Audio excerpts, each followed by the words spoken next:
Salam değerli izleyiciler, her birinizin sabahınız xeyir, her birinizi hoş gördük. Ummaz Azərbaycanımızı, bütün qürbətdə yaşayan qardaşlara salam. Bugün 3 oktyabr 2025-ci il.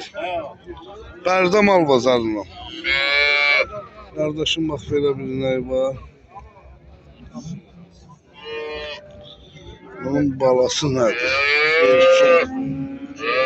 Erkəkliyi balası. Neçə günlükdür bala bunun? Balası 2 ay nəşir. 2 ay. 70 simental. Sütü nə qədərdir? 12 litr. Balı ilə balasız. Balasız 3 əmcəyindən 12 litr.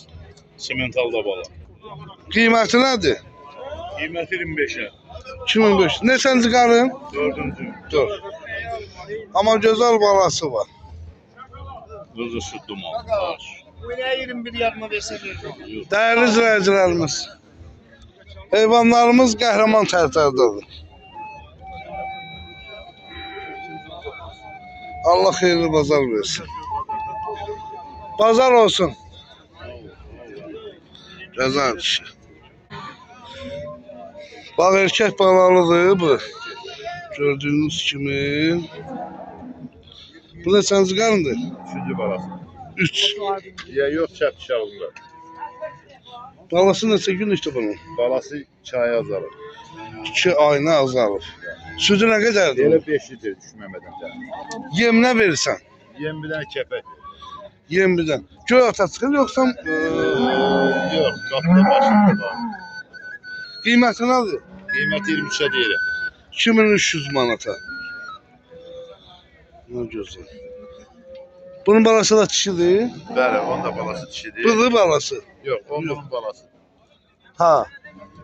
Onun balası necə olur? O deyir ki, Bəli, bəli. erkək dişi. Dişidir. Dişidir. Neçə günlükdür onun balası? Onlar bir həftə var. Bir hafta.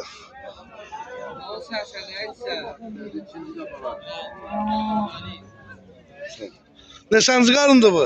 İkinci qarın. İkinci. Sütü nədir? Belə südü 14-15 litr verir.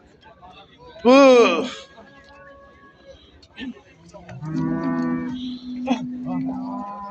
Angus okşudur bu. Bəli, bəli, anlayır. Angustur. Bunun qiyməti nədir?